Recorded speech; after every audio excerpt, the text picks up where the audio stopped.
Assalamualaikum warahmatullahi wabarakatuh. Halo semuanya, kembali lagi di video pembelajaran IPS. Pada video kali ini kita sudah sampai ke materi terakhir kita di kelas 7 semester 2. Nah, kemarin kita sudah membahas tentang apa saja sih masuknya, lalu ada saluran, dan ada pengaruhnya Islam, serta yang terakhir kemarin kita telah membahas peninggalan-peninggalan pada masa Islam. Nah, untuk video kali ini kita akan fokus ke materi terakhir kita, yaitu kerajaan-kerajaan Islam di Indonesia. Untuk itu silahkan disimak baik-baik video kali ini. Oke, tentunya tujuan pembelajaran kita pada video kali ini masih sama, yaitu mendeskripsikan perkembangan masyarakat Indonesia pada masa Islam. Nah, bedanya seperti yang saya sebutkan sebelumnya, kita akan fokus ke poin E, yaitu menjelaskan kerajaan-kerajaan Islam di Indonesia. Ada beberapa kerajaan-kerajaan Islam di Indonesia yang akan kita bahas. Pertama, Kesultanan Samudra Pasai. Kedua, Kesultanan Aceh Darussalam. Ketiga, Kesultanan Demak. Keempat, Kesultanan Makassar atau Gorontalo. Kelima, Kesultanan Mataram. Keenam, Kesultanan Ternate dan Tidore. Dan yang terakhir nanti kita akan bahas tentang Kesultanan Banjar. Yang pertama adalah Kesultanan Samudra Pasai. Kesultanan ini berada di lokasi Pulau Sumatera yang berada tepatnya di sebelah utara Perlak di daerah Lok Sumawe, jadi atau di pantai timur Aceh, dan berbatasan langsung dengan Selat Malaka. Berdiri pada tahun 1270 sampai 1275 Masehi. Sultan yang pernah memerintah Samudra Pasai adalah Sultan Malik Al-Soleh sebagai pendirinya atau dikenal dengan Merah Silu. Lalu yang kedua ada Sultan Malik At-Tahir dan langsung diturunkan ke Sultan Mahmud Malik Az-Zahir. Untuk bukti sejarah atau sumber sejarahnya sendiri, Kesultanan Samudra Pasai ini yang pertama terdapat pada batu nisan Malik As-Soleh yang berangka 696 Hijriah atau 1297 Masehi. Lalu ada catatan Marco Polo, atau dia adalah seorang pedagang dari Venesia yang singgah di Perlak tahun 1292 Masehi. Dan yang terakhir sumber sejarahnya ada dari catatan Ibnu Battuta. Nah, Ibnu Battuta ini adalah seorang penjelajah dari Maroko yang pernah singgah di Samudra Pasai tahun 1345 dan 1346 Masehi.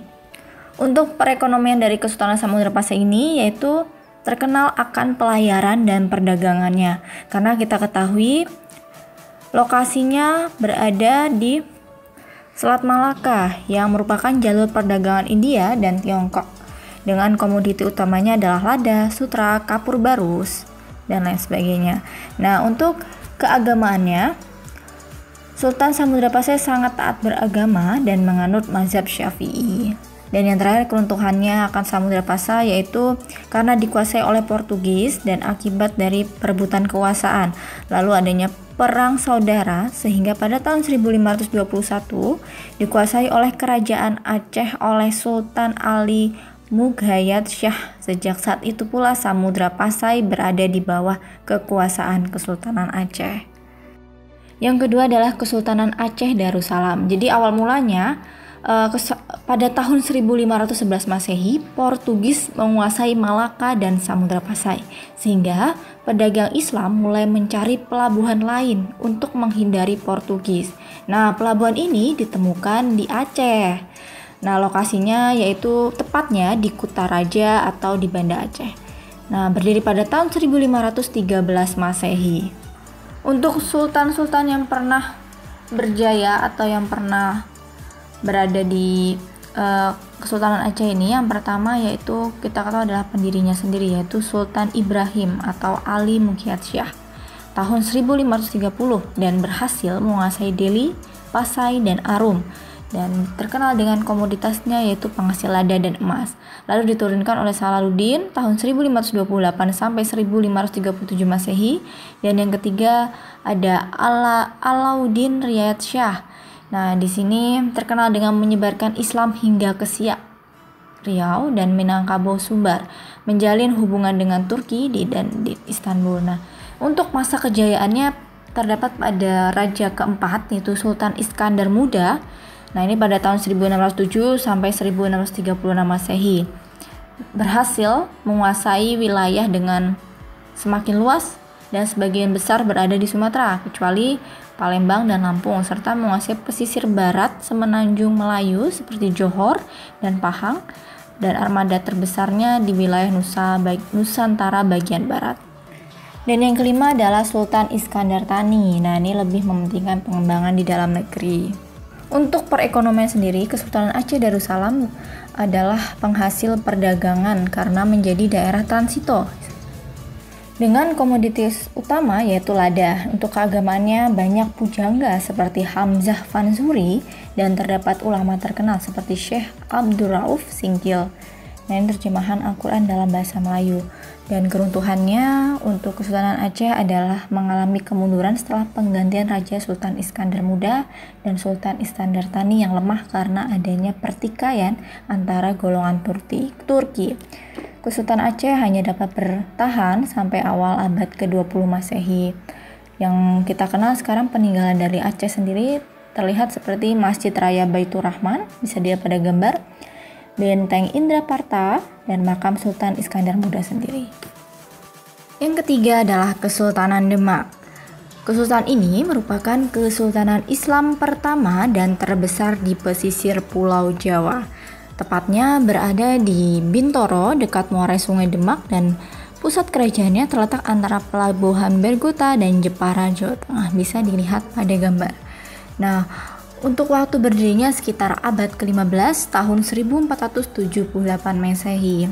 Pendirinya adalah Raden Patah dan terkenal sebagai pelopor penyebaran agama Islam di Nusantara sehingga menguasai Selat Malaka sebagai jalur perdagangan. Lalu selanjutnya diturunkan oleh Adipati Unus dan ini merupakan putra tertua dari Raden Patah sendiri. Adipati Unus ini terkenal dengan nama Pangeran Sabranglor. Dan yang ketiga adalah Sultan Trenggana. Nah, ini merupakan puncak kejayaan dari Kesultanan Demak karena pada saat ini bisa berhasil menaklukkan Daha, Madiun, dan Pasuruan. Untuk sumber sejarahnya sendiri yaitu Babat Tanah Jawi, catatan musafir Portugis Tome Pires dalam buku Sama Oriental atau Dunia Timur. Nah, perekonomian dari Kesultanan Demak yaitu terkenal akan pertaniannya dan komoditi utamanya yaitu adalah beras. Lalu di bidang perdagangan dan pelayaran juga merupakan perekonomian dari Kesultanan Demak. Untuk keagamaannya sendiri, Demak berperan sebagai pusat penyebaran agama Islam di Pulau Jawa dan didukung oleh para wali.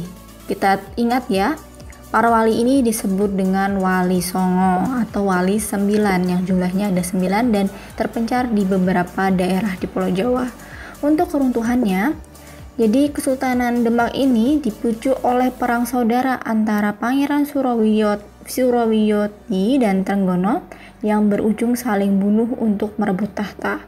Dan yang kedua adalah tahun 1554 Masehi akibat pemberontakan Jaka Tingkir yang berhasil mengalihkan pusat kekuasaan ke daerah Pajang dan mendirikan Kerajaan Padang.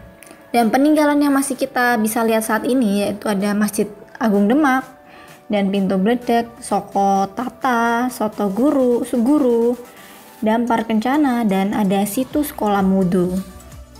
Selanjutnya adalah Kesultanan Banten. Jadi awal mulanya Kesultanan Banten ini merupakan kesultanan di bawah kekuasaan Kesultanan Demak. Ketika Kesultanan Demak mengalami kemunduran akibat perebutan tahta, Banten akhirnya melepaskan diri dari pengaruh Demak.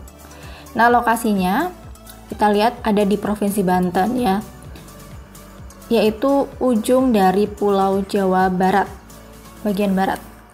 Nah, berdiri tahun 1526 Masehi.